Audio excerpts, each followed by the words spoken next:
Bem-vindo ao canal Total Audiolivros. A interpretação dos sonhos de Sigmund Freud. Capítulo 7. Os processos primário e secundário. Recalcamento. Ao me arriscar na tentativa de penetrar mais a fundo na psicologia dos processos oníricos, propus a mim mesmo uma árdua tarefa, da qual meus poderes expositivos mal chegam a ficar à altura. Os elementos que são de fato simultâneos nesse todo complexo só podem ser representados sucessivamente em minha descrição deles, ao mesmo tempo que, ao expor cada argumento, tenho de evitar precipitar as razões em que ele se fundamenta e dominar essas dificuldades está além de minhas forças. Em tudo isso, estou pagando tributo por não ter podido, em minha descrição da psicologia do sonho, seguir o desenvolvimento histórico de minhas concepções. Embora minha linha de abordagem do tema dos sonhos tenha sido determinada por meu trabalho anterior sobre a psicologia das neuroses, eu não tencionava servir-me desta como base de referência na presente obra. Não obstante, sou constantemente levado a fazê-lo, em vez de prosseguir, como desejaria, na direção contrária, utilizando os sonhos como meio de abordagem da psicologia das neuroses. Estou ciente de todos os problemas em que meus leitores ficam assim envolvidos, mas não vejo meio de evitá-los. Em minha insatisfação com esse estado de coisas, alegra-me fazer uma pequena pausa em outra consideração que parece valorizar mais meus esforços. Descobri-me frente a um tema sobre o qual, como ficou demonstrado em meu primeiro capítulo, as opiniões das autoridades se caracterizavam pelas mais agudas contradições. Minha abordagem do problema dos sonhos encontrou espaço para a maioria dessas opiniões contraditórias. Só achei necessário negar categoricamente duas delas, a visão de que o sonho é um processo sem sentido e a visão de que é um processo somático. Salvo por isso, pude encontrar justificativa para todas essas opiniões mutuamente contraditórias num ou noutro ponto de minha complexa tese e mostrar que elas haviam deparado com alguma parcela de verdade. A tese de que os sonhos dão prosseguimento às ocupações e interesses da vida de vigília foi inteiramente confirmada pela descoberta dos pensamentos oníricos ocultos. Estes só dizem respeito ao que nos parece importante e têm grande interesse para nós. Os sonhos nunca se ocupam de pormenores insignificantes. Mas também encontramos motivo para aceitar a visão oposta de que os sonhos apanham os desejos irrelevantes que restam do dia anterior e de que só conseguem apoderar-se de um grande interesse diurno depois de ele se ter subtraído, até certo ponto, da atividade de vigília. Verificamos que isso se aplica ao conteúdo do sonho, que expressa os pensamentos oníricos numa forma alterada pela distorção.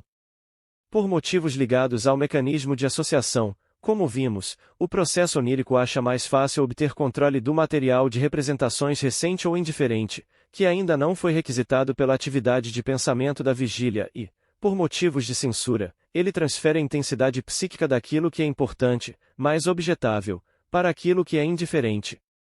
O fato de os sonhos serem hipermnésicos e terem acesso ao material proveniente da infância tornou-se um dos pilares de nossa doutrina.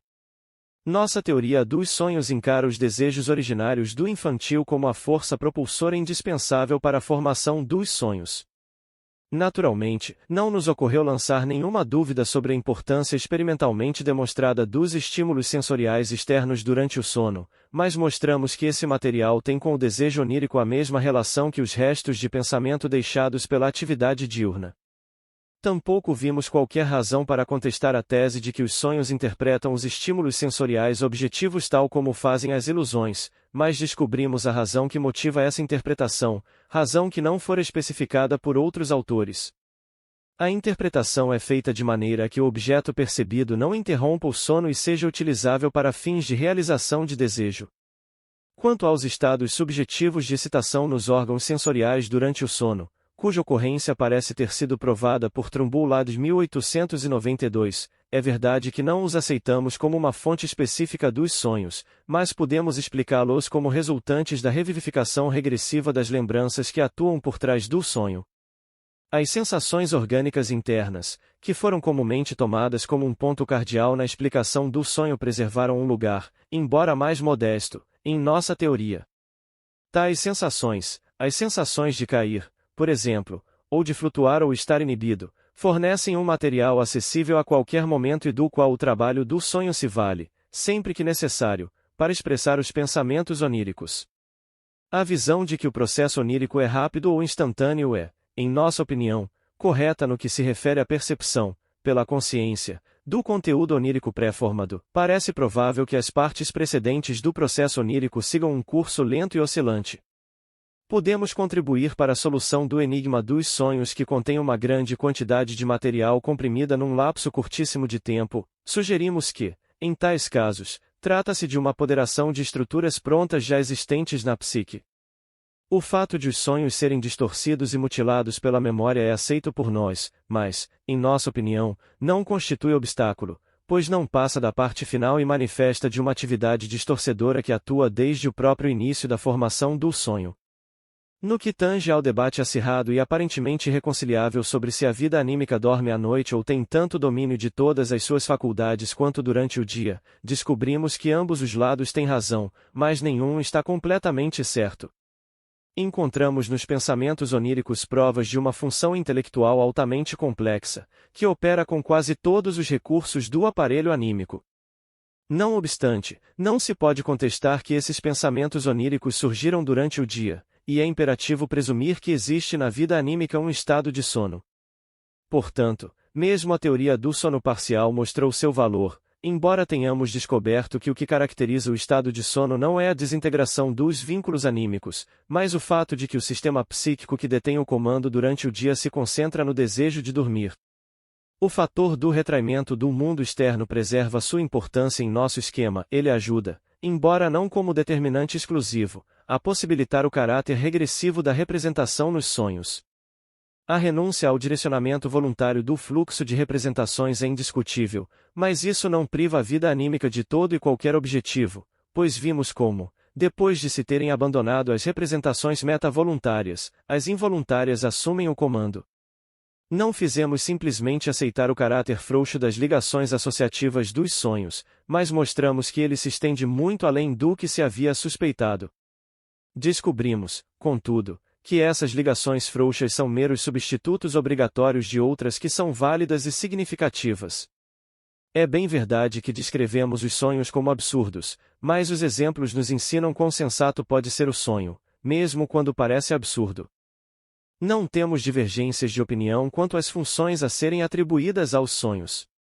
A tese de que os sonhos agem como uma válvula de segurança da vida anímica e de que, nas palavras de Robert 1886, 10 e seguintes, toda a sorte de coisas prejudiciais se tornam inofensivas por serem representadas no sonho, não apenas coincide exatamente com nossa teoria da dupla realização de desejos promovida pelo sonho, como também a maneira como é enunciada é mais inteligível para nós que para o próprio Robert. A visão de que a alma tem plena liberdade de ação em seu funcionamento nos sonhos é representada, em nossa teoria, pelo fato de a atividade pré-consciente permitir que os sonhos sigam seu curso. Expressões como a retorno da vida anímica, nos sonhos, a um ponto de vista embrionário, ou as palavras empregadas por Havelock Ellis 1899, 721 para descrever o sonho a um mundo arcaico de vastas emoções e pensamentos imperfeitos, parecem-nos antecipações oportunas de nossas próprias assertivas de que participam da formação dos sonhos modos primitivos de atividade que são suprimidos durante o dia. Podemos aceitar inteiramente, como se fosse nosso, o que escreveu Sully 1893, 362. Nossos sonhos são um meio de conservar essas personalidades sucessivas anteriores. Quando adormecidos, retornamos às antigas maneiras de ver e sentir as coisas, aos impulsos e atividades que nos dominaram num passado distante. Para nós, não menos que para Delage 1891, aquilo que foi suprimido tornou-se a força propulsora dos sonhos. Reconhecemos plenamente a importância do papel atribuído por Scherner 1861 à fantasia onírica, bem como às interpretações desse autor, mas fomos obrigados a situá-las, por assim dizer, numa posição diferente dentro do problema. Não é que os sonhos criem a fantasia, mas, antes, a atividade inconsciente da fantasia tem grande participação na formação dos pensamentos oníricos. Devemos a Scherner a indicação da fonte dos pensamentos oníricos, mas quase tudo o que ele atribui ao trabalho do sonho é realmente atribuível à atividade do inconsciente durante o dia, que é tanto a instigadora dos sonhos quanto dos sintomas neuróticos. Fomos obrigados a distinguir o trabalho do sonho como algo inteiramente diverso e com uma conotação muito mais estreita. Por fim, de modo algum abandonamos a relação existente entre os sonhos e os distúrbios psíquicos, mas estabelecemos-la mais firmemente em novas bases. Desse modo, podemos encontrar em nossa estrutura lugar para as mais variadas e contraditórias descobertas de autores anteriores, graças ao ineditismo de nossa teoria dos sonhos, que as combina, por assim dizer, numa unidade superior. Demos outro emprego a algumas dessas descobertas, mas poucas foram as que rejeitamos por completo. Não obstante, nosso edifício ainda não está terminado. À parte as muitas questões desconcertantes em que nos envolvemos ao abrir caminho pelas áreas obscuras da psicologia, parecemos atormentados por uma nova contradição. Por um lado, supusemos que os pensamentos oníricos surgem através de uma atividade mental inteiramente normal, mas, por outro, descobrimos diversos processos de pensamento bastante anormais entre os pensamentos oníricos, que se estendem ao conteúdo do sonho e que depois repetimos no curso de nossa interpretação do sonho. Tudo o que descrevemos como trabalho do sonho parece afastar-se imensamente daquilo que reconhecemos como processos racionais de pensamento, a tal ponto que as mais severas críticas emitidas pelos autores anteriores sobre o nível ínfimo de funcionamento psíquico nos sonhos devem parecer inteiramente justificadas. Talvez só encontremos esclarecimento e assistência nesta dificuldade conduzindo nossas investigações ainda mais à frente. E começarei a escolher, para um exame mais aprofundado, uma das conjunturas que podem levar à formação do sonho. O sonho, como descobrimos, toma o lugar de diversos pensamentos que derivam de nossa vida cotidiana e formam uma sequência completamente lógica. Não podemos duvidar, portanto, de que esses pensamentos se originem de nossa vida mental normal. Todos os atributos que tanto valorizamos em nossas cadeias de pensamento e que as caracterizam como realizações complexas de ordem superior são reencontradas nos pensamentos oníricos. Não há, porém, necessidade de presumir que essa atividade de pensamento seja executada durante o sono, possibilidade esta que confundiria gravemente o que até aqui constituiu nosso quadro aceito do estado psíquico de sono. Ao contrário, é bem possível que esses pensamentos tenham se originado no dia anterior, passado despercebidos por nossa consciência desde o início, e talvez já se tenham completado ao iniciar-se o sono. O máximo que podemos concluir daí é que isso prova que as mais complexas realizações do pensamento são possíveis sem a assistência da consciência, um fato de que não poderíamos deixar de nos inteirar, de qualquer modo, através de toda a psicanálise de um paciente que sofra de histeria ou de ideias obsessivas. Esses pensamentos oníricos certamente não são, em si, inadmissíveis à consciência. É possível que tenha havido diversas razões para que não se tornassem conscientes para nós durante o dia. O tornar-se consciente está ligado à aplicação de uma certa função psíquica, a da atenção, função esta que, segundo parece, só se acha disponível numa quantidade específica, a qual pode ter sido desviada da cadeia de pensamentos em questão para alguma outra finalidade. Há também outra maneira pela qual essas cadeias de pensamento podem ser apartadas da consciência. O curso de nossas reflexões conscientes nos mostra que seguimos um determinado caminho em nosso emprego da atenção. Quando, ao seguirmos esse caminho, esbarramos numa representação que não resiste à crítica, nós o interrompemos e abandonamos a catexia da atenção. Ora, parece que a cadeia de pensamentos assim iniciada e abandonada pode continuar a se desenrolar sem que a atenção torne a voltar-se para ela, a menos que, num ou noutro ponto, ela atinja um grau de intensidade particularmente elevado, que exija atenção. Assim, quando uma cadeia de pensamento é inicialmente rejeitada, conscientemente, talvez, pelo julgamento de que é errada ou inútil para o fim intelectual imediato em vista, o resultado pode ser que essa cadeia de pensamentos prossiga, inobservada pela consciência, até o início do sono. Resumindo, chamamos uma cadeia de pensamentos como essa de a pré-consciente, a encaramo-la como completamente racional e acreditamos que possa ter sido simplesmente negligenciada ou interrompida e suprimida. Acrescentemos uma exposição clara de como visualizamos a ocorrência de uma cadeia de representações. Cremos que, partindo de uma representação meta, uma determinada quantidade de excitação, que denominamos a energia catexial, desloca-se pelas vias associativas selecionadas por aquela representação meta. A cadeia de pensamentos a desprezada é aquela que não recebeu essa catexia, a cadeia de pensamentos a suprimida ou a repudiada é aquela da qual essa catexia foi retirada. Em ambos os casos, elas ficam entregues às suas próprias excitações. Em certas condições, a cadeia de pensamentos catexizada com uma metazielbezetste é capaz de atrair para si a atenção da consciência e, nesse caso, por intermédio da consciência, recebe uma hipercatexia. Seremos obrigados, dentro em pouco, a explicar nossa visão da natureza e função da consciência. Uma cadeia de pensamentos assim deslanchada no pré-consciente pode cessar espontaneamente ou persistir. Visualizamos o primeiro desses resultados como implicando que a energia ligada à cadeia de pensamentos se difunde por todas as vias associativas que partem dela. Essa energia coloca toda a rede de pensamentos num estado de excitação que dura algum tempo e depois decai, à medida que a excitação em busca de descarga se vai transformando numa catexia aquiescente. Quando sobrevém esse primeiro resultado, o processo não tem maior importância no que concerne à formação do sonho.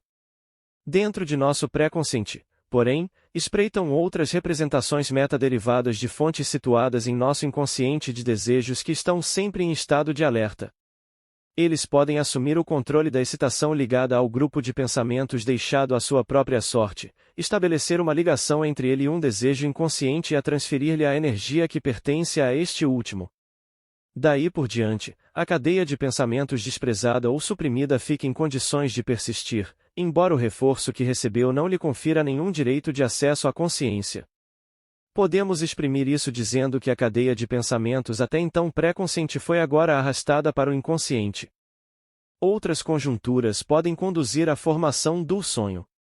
É possível que a cadeia de pensamentos pré-consciente tenha estado ligada ao desejo inconsciente desde o início e, por essa razão, tenha sido repudiada pela catexia metadominante, ou então um desejo inconsciente pode ser ativado por outras razões, por causas somáticas, talvez, e procurar transferir-se para os restos psíquicos não catexizados pelo P6, sem que estes façam qualquer movimento para ir a seu encontro. Mas todos os três casos têm o mesmo resultado final, que passa a existir no pré-consciente uma cadeia de pensamentos desprovida de catexia pré-consciente, mas que recebeu uma catexia do desejo inconsciente. A partir daí, a cadeia de pensamentos passa por uma série de transformações que já não podemos reconhecer como processos psíquicos normais e que levam a um resultado que nos desnorteia, uma formação psicopatológica. Vamos enumerar e classificar esses processos. 1. As intensidades das representações individuais tornam-se passíveis de descarga em bloco e passam de uma representação para outra, de modo que se formam certas representações dotadas de grande intensidade. E, uma vez que esse processo se repete várias vezes, a intensidade de toda uma cadeia de pensamentos pode acabar por concentrar-se num único elemento de representação.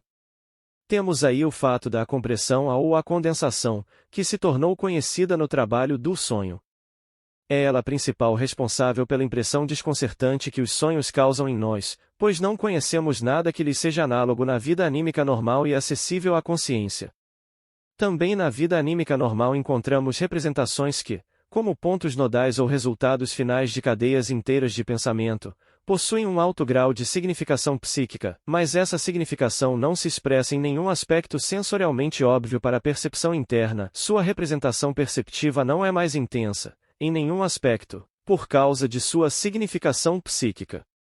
No processo de condensação, por outro lado, toda interligação psíquica se transforma numa intensificação de seu conteúdo de representações.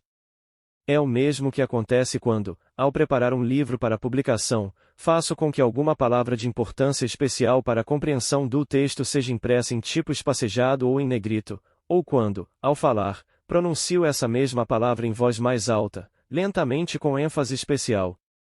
A primeira dessas duas analogias nos faz lembrar de imediato um exemplo fornecido pelo próprio trabalho do sonho, a palavra trimetilamina no sonho da injeção de Irma. Os historiadores da arte chamaram-nos a atenção para o fato de que as esculturas históricas mais antigas obedecem a um princípio semelhante e expressam a classe das pessoas representadas através do tamanho. O rei é representado em tamanho 2 ou 3 vezes maior que seus súditos ou seus inimigos derrotados. As esculturas da época romana utilizavam meios mais sutis para produzir o mesmo resultado. A figura do imperador era colocada no centro, de pé, e modelada com cuidado especial, enquanto seus inimigos jaziam prostrados a seus pés, mas ela já não era um gigante entre anões.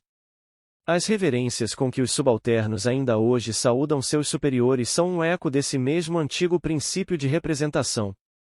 A direção em que avançam as condensações no sonho é determinada, de um lado, pelas relações pré-conscientes racionais entre os pensamentos oníricos, e de outro, pela atração exercida pelas lembranças visuais do inconsciente.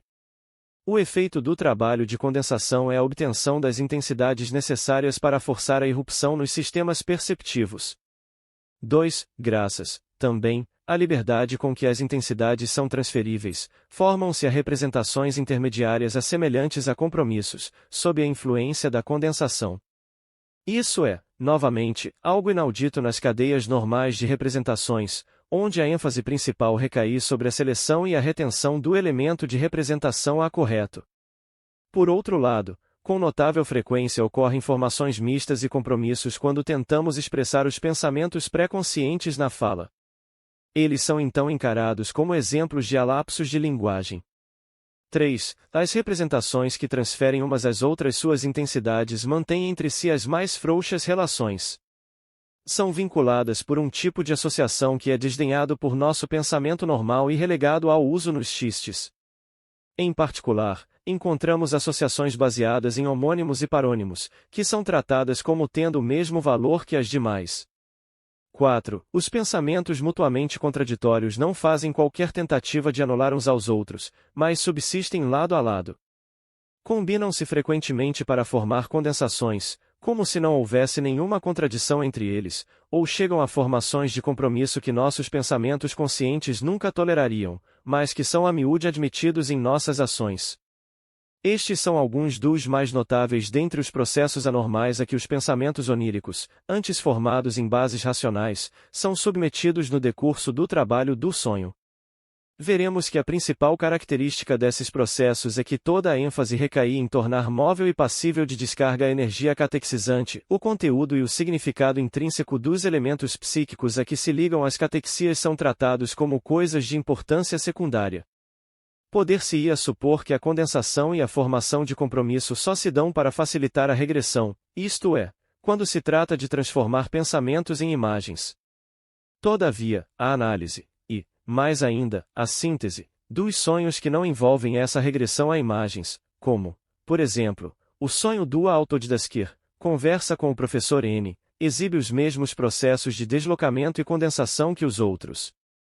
Portanto, somos levados a concluir que dois tipos fundamentalmente diferentes de processos psíquicos participam da formação dos sonhos. Um deles produz pensamentos oníricos perfeitamente racionais, com a mesma validade que o pensamento normal, já o outro trata esses pensamentos de um modo que é excepcionalmente desconcertante e irracional. Já no capítulo 6 distinguimos esse segundo processo psíquico como sendo o trabalho do sonho propriamente dito. Que esclarecimentos podemos agora oferecer sobre sua origem? Não nos seria possível responder a essa pergunta se não houvéssemos feito algum progresso no estudo da psicologia das neuroses, especialmente da histeria.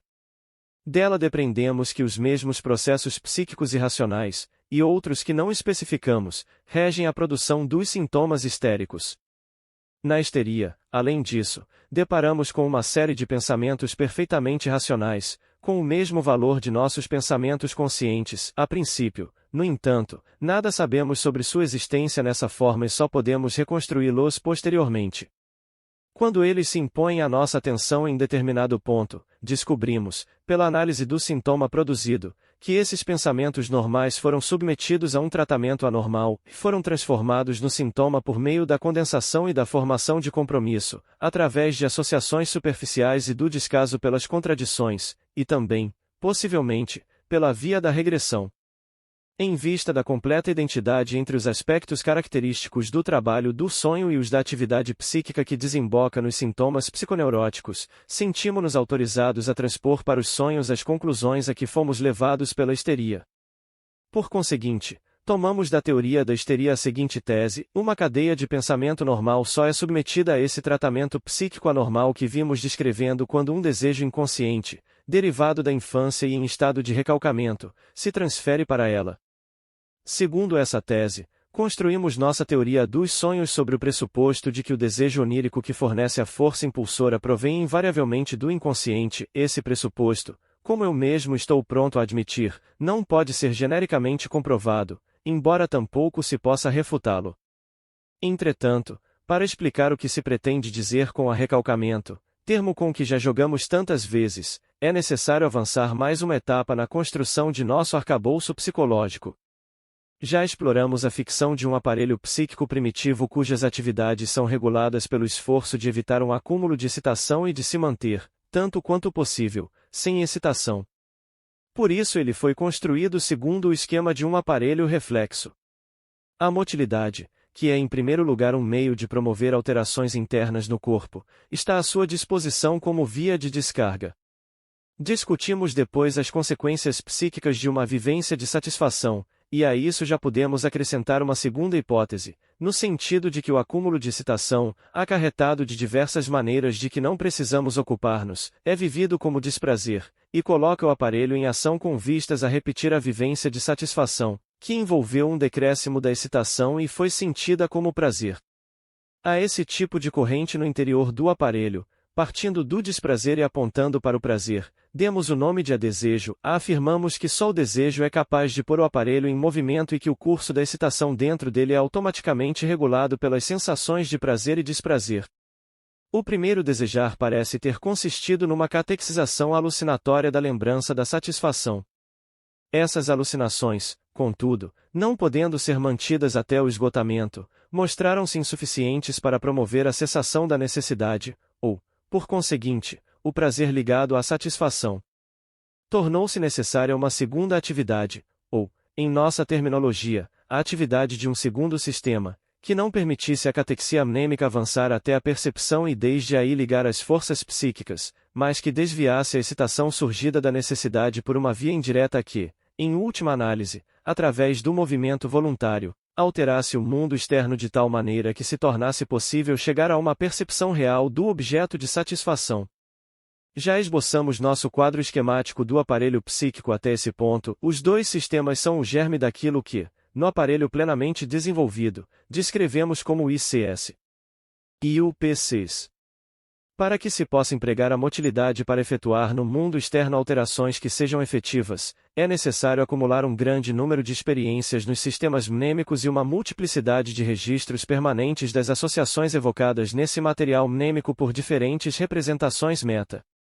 Podemos agora levar nossas hipóteses um passo à frente. A atividade desse segundo sistema, que explora constantemente o terreno e alterna o envio de catexias com a retirada delas, precisa, por um lado, dispor livremente da totalidade do material mnêmico, mas, por outro, seria um gasto desnecessário de energia se ela enviasse grandes quantidades de catexia pelas diversas vias de pensamento e assim as fizesse escoar-se sem nenhuma finalidade útil e diminuísse a quantidade disponível para alterar o mundo externo. Dessa maneira, postulo que, em prol da eficiência, o segundo sistema logra conservar a maior parte de suas catexias de energia em estado de quiescência e empregar apenas uma pequena parte do deslocamento. A mecânica desses processos é-me inteiramente desconhecida. Quem desejasse levar estas ideias a sério teria de procurar analogias físicas para elas e descobrir um meio de visualizar os movimentos que acompanham a excitação neuronal.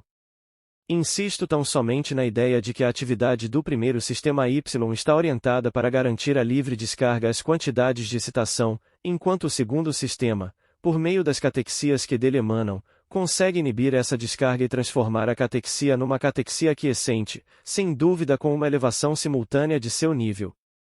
Presumo, portanto, que sob o domínio do segundo sistema a descarga de excitação seja regida por condições mecânicas muito diferentes das que vigoram sob o domínio do primeiro sistema. Depois que o segundo sistema conclui sua atividade exploratória de pensamento, ele suspende a inibição e o represamento das excitações e lhes permite serem descarregadas no movimento. Algumas reflexões interessantes decorrem disso, se considerarmos as relações existentes entre a inibição da descarga exercida pelo segundo sistema e a regulação efetuada pelo princípio do desprazer. Examinemos a antítese da vivência primária de satisfação, ou seja, a vivência de pavor frente a algo externo. Suponhamos que incida no aparelho primitivo um estímulo perceptivo que seja fonte de uma excitação dolorosa.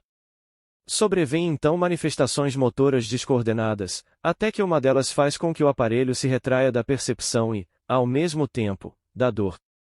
Quando a percepção reaparece, o movimento é imediatamente repetido, um movimento de fuga, talvez, até que a percepção torne a desaparecer. Nesse caso, não resta nenhuma inclinação a recatexizar a percepção da fonte de dor, alucinatoriamente ou de qualquer outra maneira. Pelo contrário, haverá no aparelho primitivo uma inclinação a abandonar imediatamente a imagem mnêmica aflitiva, caso algo venha a revivê-la, pela razão mesma de que, se sua excitação transbordasse até a percepção, provocaria desprazer, ou, mais precisamente, começaria a provocá-lo. A evitação da lembrança que não passa de uma repetição da fuga anterior frente à percepção, é também facilitada pelo fato de que a lembrança, diversamente da percepção, não possui qualidade suficiente para excitar a consciência e assim atrair para si uma nova catexia. Essa evitação de lembrança de qualquer coisa que um dia foi aflitiva, feita sem esforço e com regularidade pelo processo psíquico, fornece-nos o protótipo e o primeiro exemplo do recalcamento psíquico. É comumente sabido que boa parcela dessa evitação do aflitivo, dessa política do avestruz, ainda é visível na vida anímica normal dos adultos. Em consequência do princípio do desprazer, portanto, o primeiro sistema Y é totalmente incapaz de introduzir qualquer coisa desagradável no contexto de seus pensamentos. Ele não pode fazer nada senão desejar. Se as coisas permanecessem nesse ponto, a atividade de pensamento do segundo sistema seria obstruída, já que ela requer livre acesso a todas as lembranças depositadas pela experiência. Apresentam-se então duas possibilidades: ou a atividade do segundo sistema consegue libertar-se inteiramente do princípio do desprazer e segue seu caminho sem se importar com o desprazer das lembranças, ou encontra um método de catexizar as lembranças desprazerosas que lhe permita evitar a liberação do desprazer. Podemos descartar a primeira destas possibilidades, pois o princípio do desprazer regula claramente o curso da excitação tanto no segundo sistema quanto no primeiro. Consequentemente, resta-nos a possibilidade de que o segundo sistema catexize as lembranças de tal maneira que haja uma inibição da descarga a partir delas, incluindo, portanto, uma inibição da descarga, comparável à de uma inervação motora, em direção ao desenvolvimento do desprazer. Assim, fomos levados, partindo de duas direções, à hipótese de que a catexia pelo segundo sistema implica uma inibição simultânea da descarga de excitação, fomos levados a ela por considerar o princípio do desprazer e também, como assinalado no penúltimo parágrafo, pelo princípio do dispêndio mínimo de inervação. Retenhamos isto firmemente, pois é chave de toda a teoria do recalque. O segundo sistema só pode catexizar uma representação se estiver em condições de inibir o desenvolvimento do desprazer que provenha dela. Qualquer coisa que pudesse fugir a essa inibição seria inacessível tanto ao segundo sistema quanto ao primeiro, pois seria prontamente abandonada em obediência ao princípio do desprazer. A inibição do desprazer, contudo, não precisa ser completa, o início dele tem de ser permitido, já que é isso que informa ao segundo sistema a natureza da lembrança em questão e sua possível inadequação ao fim visado pelo processo de pensamento. Proponho descrever o processo psíquico admitido exclusivamente pelo primeiro sistema como a processo primário, e o processo que resulta da inibição imposta pelo segundo sistema, como a processo secundário. Há mais uma razão pela qual, como posso demonstrar, o segundo sistema é obrigado a corrigir o processo primário. O processo primário esforça-se por promover uma descarga da excitação, a fim de que, com a ajuda da quantidade de excitação assim acumulada, possa estabelecer uma identidade perceptiva com a vivência de satisfação.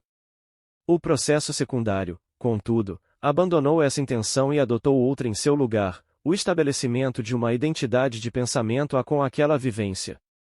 O pensar, como um todo, não passa de uma via indireta que vai da lembrança de uma satisfação, lembrança esta adotada como uma representação meta, até uma catexia idêntica da mesma lembrança, que se espera atingir mais uma vez por intermédio das experiências motoras. O pensar tem que se interessar pelas vias de ligação entre as representações sem se deixar extraviar pelas intensidades dessas representações. Mas é óbvio que as condensações de representações e as formações intermediárias e de compromisso devem obstruir a consecução da identidade buscada. Uma vez que substituem uma representação por outra, elas provocam um desvio do caminho que partiria da primeira representação. Tais processos, portanto, são escrupulosamente evitados no pensamento secundário. É fácil perceber também que o princípio do desprazer, que em outros aspectos fornece ao processo de pensamento seus mais importantes indicadores, suscita-lhe dificuldades no estabelecimento de uma identidade de pensamento. Por conseguinte, o pensar tem de visar a se libertar cada vez mais da regulação exclusiva pelo princípio do desprazer e a restringir o desenvolvimento do afeto na atividade do pensamento ao mínimo exigido para que ele atue como sinal. O alcance desse maior apuro no funcionamento é visado por meio de uma nova hipercatexia promovida pela consciência. Como bem sabemos, contudo, esse objetivo raramente é atingido por completo, mesmo na vida anímica normal, e nosso pensar está sempre exposto a um falseamento por interferência do princípio do desprazer. Não é esse, porém, o hiato na eficácia funcional de nosso aparelho anímico que possibilita aos pensamentos, que se apresentam como produtos da atividade de pensamento secundária, ficarem sujeitos ao processo psíquico primário, pois essa é a fórmula com que agora podemos descrever a atividade que conduz aos sonhos e aos sintomas histéricos. A ineficiência provém da convergência de dois fatores derivados de nossa história evolutiva. Um desses fatores é inteiramente imputável ao aparelho anímico e tem influência decisiva na relação entre os dois sistemas, enquanto o outro se faz sentir em grau variável e introduz na vida anímica forças pulsionais de origem orgânica. Ambos se originam na infância e constituem um precipitado das modificações sofridas por nosso organismo anímico e somático desde a infância. Quando descrevi como a primário a um dos processos psíquicos que ocorrem no aparelho anímico, o que tinha em mente não eram apenas considerações sobre a importância relativa e a eficiência, pretendi também escolher um nome que desse uma indicação de sua prioridade cronológica. É verdade que, até onde sabemos, não existe nenhum aparelho psíquico que possua apenas um processo primário e, nessa medida, tal aparelho é uma ficção teórica. Mas pelo menos isto é um fato: os processos primários acham-se presentes no aparelho anímico desde o princípio, ao passo que somente no decorrer da vida é que os processos secundários se desdobram e vêm inibir e sobrepor-se aos primários. É possível até que sua completa supremacia só seja atingida no apogeu da vida. Em consequência do aparecimento tardio dos processos secundários, o âmago de nosso ser, que consiste em moções de desejo inconscientes, permanece inacessível à compreensão e à inibição pelo pré-consciente. O papel desempenhado por este restringe-se para sempre a direcionar pelas vias mais convenientes as moções de desejo vindas do inconsciente. Esses desejos inconscientes exercem uma força compulsiva sobre todas as tendências anímicas posteriores, uma força com que essas tendências são obrigadas a aquecer, ou que talvez possam esforçar-se por desviar e dirigir para objetivos mais elevados. Outro resultado do aparecimento tardio do processo secundário é que uma ampla esfera do material mnêmico fica inacessível à catexia pré-consciente. Entre essas moções de desejo provenientes da infância, que não podem ser destruídas nem inibidas, há algumas cuja realização seria uma contradição das representações meta do pensamento secundário. A realização desses desejos não mais geraria um afeto de prazer, mas sim de desprazer, e é precisamente essa transformação do afeto que constitui a essência daquilo a que chamamos a recalcamento. O problema do recalcamento está na questão de como e devido a que forças impulsoras ocorre essa transformação, mas esse é um problema em que nos basta tocar de passagem aqui. É suficiente estabelecermos com clareza que tal transformação realmente ocorre no curso do desenvolvimento, basta lembrarmos como o nojo surge na infância, depois de ter estado ausente a princípio, e que está relacionada com a atividade do sistema secundário. As lembranças com base nas quais o desejo inconsciente provoca a liberação do afeto nunca foram acessíveis ao P6, e, por conseguinte, a liberação do afeto vinculado a essas lembranças também não pode ser inibida. E justamente por causa dessa geração de afeto que tais representações são agora inacessíveis até por intermédio dos pensamentos pré-conscientes para os quais transferiram sua força de desejo. Pelo contrário, o princípio do desprazer assume o controle e faz com que o P6 se afaste dos pensamentos de transferência. Eles ficam entregues a si próprios, recalcados, e é assim que a presença de um reservatório de lembranças infantis subtraídas desde o princípio ao P6 torna-se o sine qua non do recalcamento. Nos casos mais favoráveis, a geração do desprazer cessa com a retirada da catexia dos pensamentos de transferência situados no P6, e esse desenlace significa que a intervenção do princípio do desprazer serviu a um fim útil. Mas a questão é outra quando o desejo inconsciente recalcado recebe um reforço orgânico, que ele passa para seus pensamentos de transferência. Dessa maneira, pode colocá-los em condições de fazer uma tentativa de romper com sua excitação, mesmo que tenham perdido sua catexia do P6. Segue-se então uma luta defensiva, porque o P6, por sua vez, reforça sua oposição aos pensamentos recalcados, isto é, produz uma contracatexia. Aí, a partir daí, os pensamentos de transferência, que são veículos do desejo inconsciente, irrompem em algum tipo de compromisso obtido pela formação de um sintoma. Entretanto, a partir do momento em que os pensamentos recalcados são intensamente catequizados pela moção de desejo inconsciente, por outro lado, abandonados pela catexia pré-consciente, eles ficam sujeitos ao processo psíquico primário e seu único objetivo é a descarga motora, ou, se o caminho estiver aberto, a revivificação alucinatória da identidade perceptiva desejada. Já constatamos empiricamente que os processos irracionais que descrevemos só se dão com os pensamentos que se encontram sob recalcamento. Agora podemos ver um pouco mais longe em toda essa situação. Os processos irracionais que ocorrem no aparelho psíquico são os processos primários. Eles aparecem sempre que as representações são abandonadas pela catexia pré-consciente, deixadas por sua própria conta, e podem ser carregadas com a energia não inibida do inconsciente, que luta por encontrar um escoadouro. Algumas outras observações apoiam a concepção de que esses processos, que são descritos como irracionais, não são, na realidade, falseamentos de processos normais, erros intelectuais, mas sim modos de atividade do aparelho psíquico que foram libertados de uma inibição. Assim, vemos que a transição da excitação pré-consciente para a motilidade é regida pelos mesmos processos, e que a vinculação das representações pré-conscientes com as palavras pode facilmente exibir os mesmos deslocamentos e confusões, que são então atribuídos à desatenção. Finalmente, a comprovação do aumento de atividade que se torna necessário quando esses modos primários de funcionamento são inibidos pode ser encontrada no fato de produzirmos um efeito cômico, isto é, um excesso de energia que tem de ser descarregado no riso, se permitirmos que esses modos de pensamento irrompam na consciência. A teoria das psiconeuroses afirma como fato indiscutível e invariável que somente as moções de desejo sexuais procedentes da infância, que sofreram recalcamento, isto é, uma transformação do afeto, durante o período de desenvolvimento infantil, são passíveis de ser revividas em períodos posteriores do desenvolvimento, seja como resultado da constituição sexual do sujeito, que deriva de uma bissexualidade inicial, seja como resultado de influências desfavoráveis que atuem no curso de sua vida sexual e, desse modo, estão aptas a suprir a força impulsora para a formação de toda sorte de sintomas psiconeuróticos. Apenas mediante a referência a essas forças sexuais é que podemos cobrir as brechas que ainda se evidenciam na teoria do recalcamento.